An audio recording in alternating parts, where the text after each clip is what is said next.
Hello viewers, Assalamu alaikum and welcome back to my another vlog video. আর এই মুহূর্তে আমি কুমিল্লা কোটবাড়ি বিশ্ব রোড হাইওয়ে রোডে আছি, সিএনজিতে করে কলেজে যাচ্ছি। সো আজকের ভিডিওটিতে থাকছে কুমিল্লা পলিটেকনিক ইনস্টিটিউট। আমি কোথায় লেখাপড়া করি সেই প্রতিষ্ঠানটি পুরাটা ঘুরে দেখাবো। আর তখন সময়টা ছিল শীতকাল 2023 সালের প্রথম দিকে। যেহেতু আমি মর্নিং শিফটের স্টুডেন্ট, সো আমাকে সকাল সকালেই কলেজে আসতে হতো এই কুয়াশার মধ্যে দিয়ে। আর আমাদের ক্লাস স্টার্ট হয় সকাল 8টা থেকে আর শেষ হয় দুপুর 1:30, মাঝে মাঝে 2টাও বেজে যায়। আমি আমার অফ ক্লাসে কি করি, কিভাবে সময় কাটাই সব কিছুই আপনাদের দেখাবো। সো ভিডিওটি প্লিজ স্কিপ না করে সম্পূর্ণটি দেখতে থাকুন এবং এনজয় করতে থাকুন। আশা করছি আজকের ব্লগটি আপনাদের সকলের কাছে খুবই ভালো লাগবে। আর ভিডিওটি যদি ভালো লাগে থাকে তাহলে প্লিজ ছোট করে একটি লাইক এবং কমেন্ট করে আমার এই নতুন চ্যানেলটি সাপোর্ট করে যাবেন।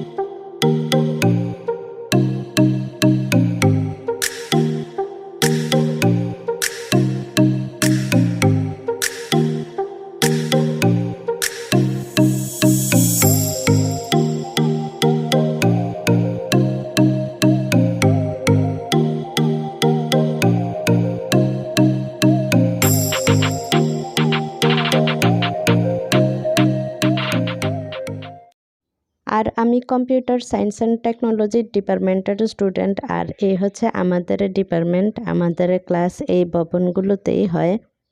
এখন সময়টা 2023 সাল আর আমি 5th সেমিস্টারের স্টুডেন্ট। আমার সেশন হচ্ছে 2020-21। দেখতে দেখতে 2 বছর পার হয়ে গেল আর মাত্র 2টা বছর বাকি।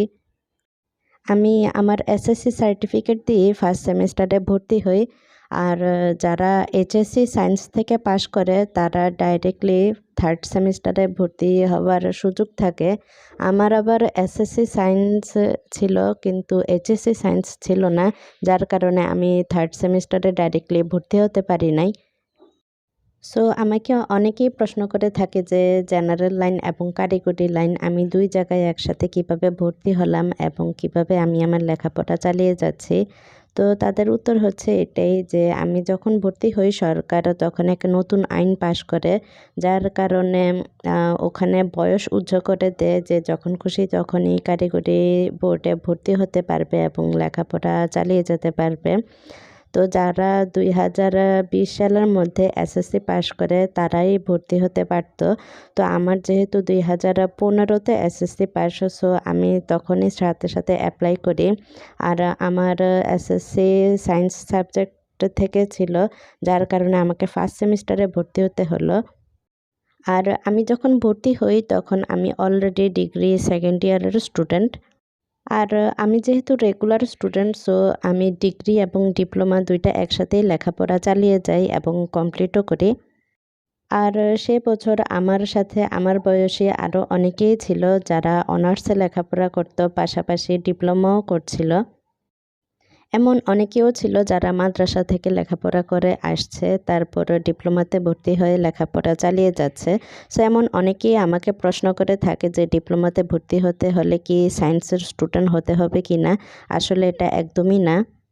যেহেতু বাংলাদেশের সরকার বয়স উচ্চ করে দিয়েছে, সেহেতু তুমি যে কোনো গ্রুপ থেকে এসএসসি অথবা এইচএসসি পাস করে তুমি ডিপ্লোমাতে যখন খুশি তখনই ভর্তি হতে পারবে এবং তোমার লেখাপড়া চালিয়ে যেতে পারবে।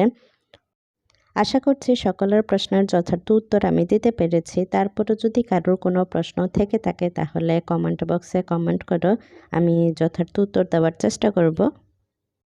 So right now let's enjoy the institute overview.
আর আমাদের ইনস্টিটিউট এরিয়া অনেক বড়।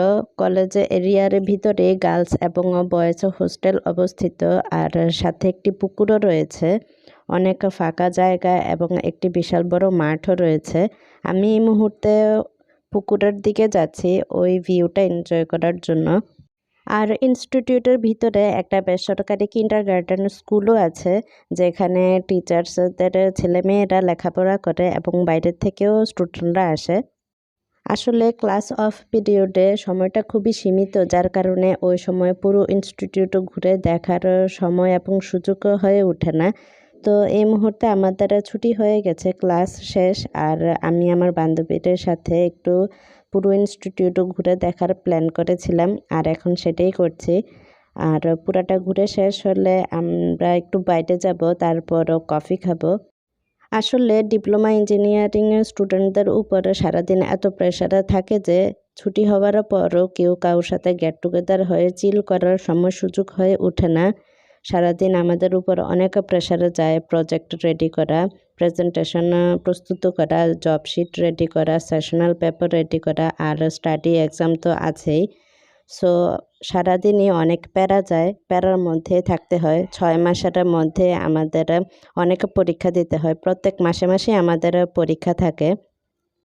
আর আমি আমার এডুকেশন টপিক নিয়ে আরও অনেক ব্লগ ভিডিও তৈরি করেছি এবং প্লেলিস্টও রেডি করেছি। আপনারা চাইলে আমার চ্যানেলটি ঘুরে এসে দেখে আসতে পারেন, এবং যদি ভালো লেগে থাকে তাহলে অবশ্যই সাবস্ক্রাইব করে আমাকে সাপোর্ট করে যাবেন। সো এই মুহূর্তে আমি আমার বান্ধবীর সাথে বসে বসে আড্ডা দিতেছিলাম, গল্প গুজবও করতেছিলাম। আর এই সময়ে আমার আদার্স ক্লাসমেটসরা আসে, ওরা বাইরে যাবে ঘুরতে, আমাকেও ডাকছিল চা কফি খাওয়ার জন্য। সো আমিও তাড়াতাড়ি রেডি হয়ে নিলাম। প্রত্যেকের জীবনে স্টুডেন্ট লাইফের এই মুহূর্তগুলি সবচেয়ে বেশি মজার এবং আনন্দের হয়ে থাকে। ঘুরো ঘাড়ো, মজা করো, চিল করো, গেট টুগেদার, এসবই এক সময় এই সময়গুলোই সবচেয়ে বেশি মিস করব এবং এই মুহূর্তগুলোই ফিরে পাওয়ার জন্য দোয়া করব। আর এটা হচ্ছে একটা পানকুড়ি পাখি, দেখতে একদম কালো বকের মতো, আর পা এবং মুখগুলো হাঁসের মতো দেখতে। এরা সারাদিনই পুকুর পাড়ে থাকে এবং এদের প্রধান খাদ্য হচ্ছে মাছ। খুবই বিলুপ্ত প্রজাতির পাখি, কারণ মানুষ এদের শিকার করে দিন দিন খেয়ে এদের শেষ করে ফেলছে।